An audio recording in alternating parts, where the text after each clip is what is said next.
Hi everyone, I'm Nara Chagas and this is What's Happening in Brazil. We start by updating you on the latest news from the country.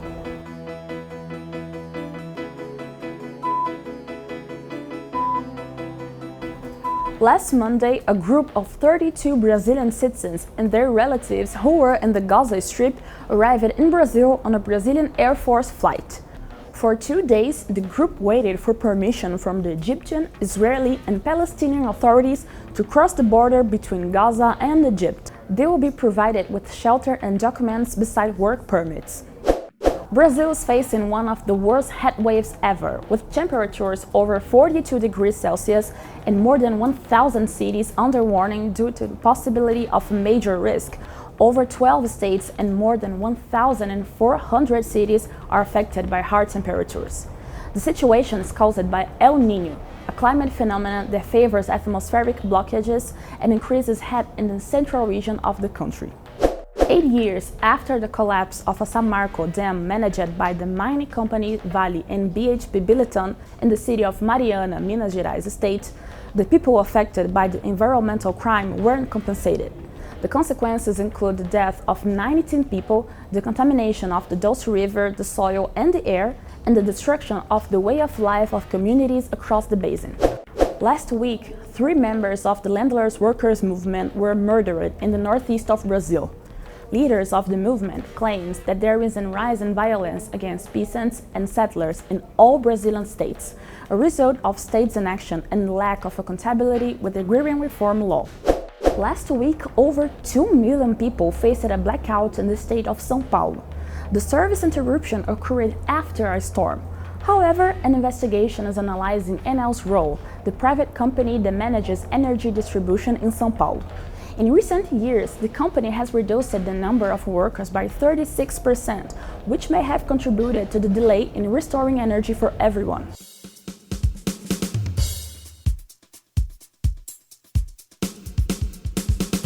Former President Jair Bolsonaro will face a new trial in the Electoral Court, and this time it may include a big part of his allies.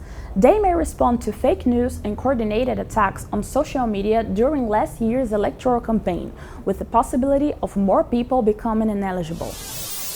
Sentenced in 3 of the 6 legal actions on ineligibility judged by the Superior Electoral Court, Jair Bolsonaro will also face 10 trials of this same kind.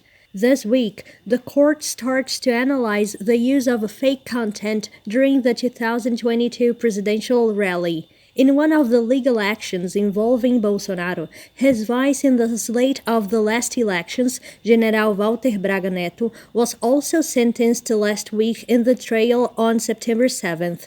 Other 46 of the former president's allies were also sentenced. Quando nós comparamos essa com as duas condenações anteriores. When we compare these 2 previous sentences, the last one is supposedly more serious because it has to do with fake news, with a campaign structure designed specifically for producing fake news, which involved many people, all of them close to the former president. The spreading of fake news corresponds to electoral irregularity, and the consequence of it is ineligibility. When starting the action in December last year, President Lula's slate emphasized an alleged abuse of political and economic power by the Bolsonaro campaign. The targets of the investigation include Bolsonaro's 3 eldest sons, Flávio, Carlos, and Eduardo Bolsonaro, besides federal deputies from his party, the Liberal Party. According to the court in previous cases, digital disinformation may lead to sanctions and must be dealt with judicially. If proven the harmful use of power, the consequence will be those involved being convicted.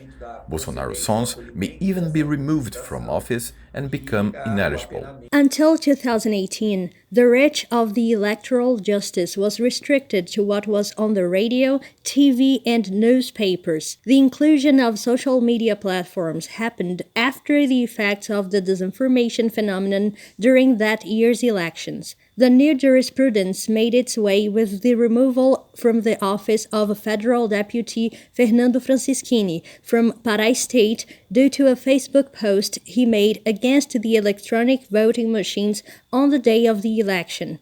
The decision was annulled by Minister Nunes Marques in 2022 before finally being established again by the Supreme Court.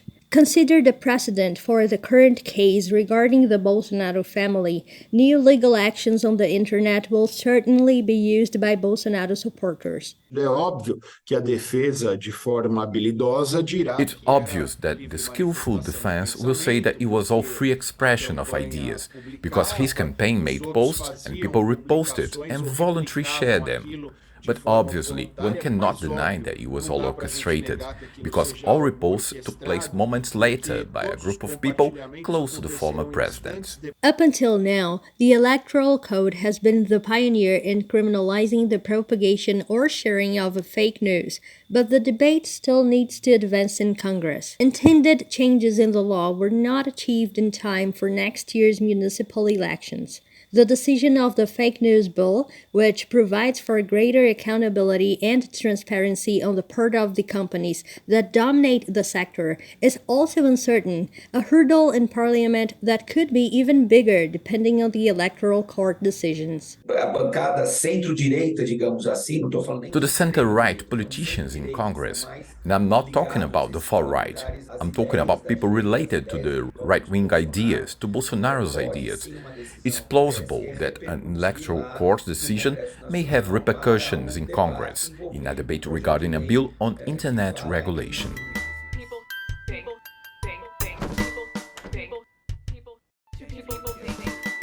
A report by the International Energy Agency points out a significant rise in investments in renewable energy sources until 2050 in Brazil and the world. Despite this, the production and consumption of fossil fuels should continue for a few years, contributing to worsen the ongoing climate crisis and its consequences. This year, Brazilians are dealing with the effects of global warming combined with the longest and most severe El Niño ever seen, from the unprecedented drought in the Amazon to the floods and cyclones in the South region. The extreme climate events alarm people and draw their attention to the urgency of taking action. A new report by the International Energy Agency shows that Brazil and the world are already investing in the energy transition and may expand the participation of renewable resources from the current 30% to 50% until the end of the decade.